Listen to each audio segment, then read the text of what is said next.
তারা দুই ভাই, বড় ভাই আবুল বাশার, ছোট ভাই আবুল কালাম। 2017 সালের 13 এপ্রিল ছোট ভাই কালাম হঠাৎ নিখোঁজ হন। তার খোঁজে বড় ভাই বাশার থানায় গেছেন, সাধারণ ডায়েরি করেছেন। যেখানেই লাশ উদ্ধারের খবর এসেছে সেখানেই ছুটে গেছেন ভাইয়ের লাশটি অন্তত পাওয়ার আশায়। কিছুতেই যখন ভাইয়ের খোঁজ পাওয়া গেল না, পুলিশও সহযোগিতা করল না, তখন নিজেই নামলেন অনুসন্ধানে। খুঁজে বের করলেন সূত্র, তথ্য প্রমাণ নিয়ে গেলেন থানায়। থানা পুলিশ অপহরণ মামলা নিতে বাধ্য হলো। পরে গোয়েন্দা পুলিশ ধরল আসামিকে। উদ্ঘাটিত হলো আবুল কালামের খুনের রহস্য। ঢাকা রূপনগর থানার এই হত্যা মামলায় অভিযোগপত্র দিয়েছে police bureau of investigation, PBI. Premium commercial space is now for rent.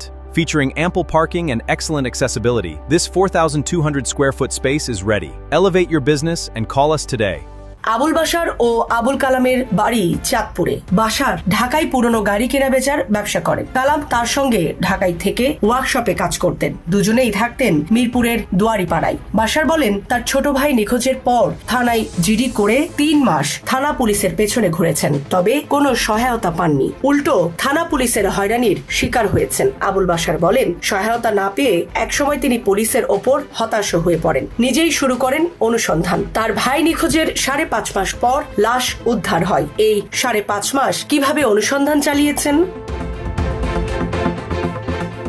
Abul Bashar জানান, কোনোভাবে ভাইয়ের খোঁজ না পেয়ে তিনি পরিচিত এক পুলিশ কর্মকর্তার কাছে যান। ওই কর্মকর্তা প্রযুক্তির সহায়তা নিয়ে জানান যে কালামের মুঠোফোনটি পটুয়াখালীর গলাচিপায় ব্যবহৃত হচ্ছে। আবুল বাশার অনুসন্ধান করে জানতে পারেন মুঠোফোনটি ব্যবহার করছেন নিখোঁজ আবুল কালামের বন্ধু মোহাম্মদ শামীম, যিনি ঢাকায় দর্জির কাজ করতেন। এরপর আবুল বাশার নেমে পড়েন শামীমের খোঁজে। জানতে পারেন আবুল কালাম নিখোঁজের 15 দিন পর দুয়ারিপাড়া থেকে শামীমের পুরো পরিবার পটুয়াখালীতে তাদের গ্রামের বাড়িতে চলে যায়।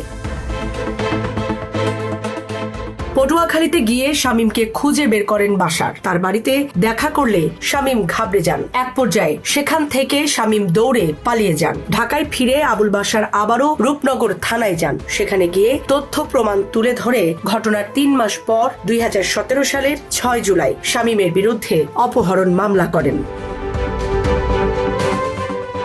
আবুল বাশার জানান, পুলিশ মামলা নিতে চাইছিল না, কিন্তু ভাইয়ের ফোনের কল লিস্ট সহ আরো কিছু তথ্য উপস্থাপন করি। এক পর্যায়ে পুলিশ মামলা নেয়। পুলিশ এরপর শামীমের বাবা দেলোয়ার মৃধাকে গ্রেফতার করে, তবে তার কাছ থেকে কোনো তথ্য উদ্ঘাটন করতে পারেনি, শামীমকেও ধরতে পারেনি। পরে মামলাটি ডিবিতে যায়।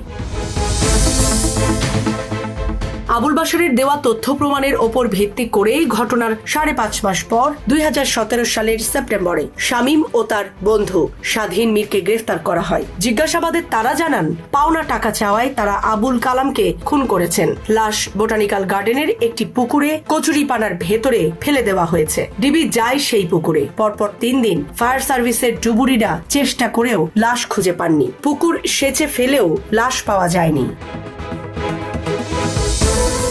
লাশ না পাওয়ার পর গ্রেফতার শামীম ও তার বন্ধুকে রিমান্ডে জিজ্ঞাসাবাদ করা হয়। তারা তখন জানান, লাশ পুকুরে ফেলা হয়েছিল ঠিকই, তবে পরদিন আবার তা তুলে শামীমদের দুয়ারিপাড়ার ভাড়া বাসার মেঝেতে পুঁতে রাখা হয়। এই কাজে সহায়তা করেন আলী আকবর ও সুমন কুমার নামের দুজন। ডিবি পরে ভাড়া ঘরের মেঝে 3 ফুট খুঁড়ে বস্তাবন্দি একটি কঙ্কাল সার লাশ উদ্ধার করে। পরে পরীক্ষা করে নিশ্চিত হওয়া যায় যে সেটি আবুল কালামের লাশ।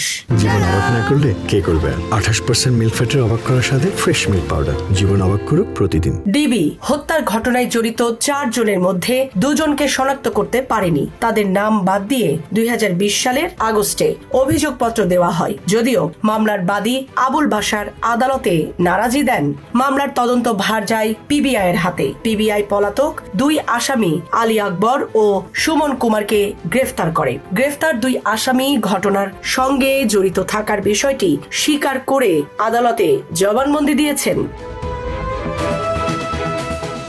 সাবরিনা প্রীতি, ঢাকা এক্সপ্রেস।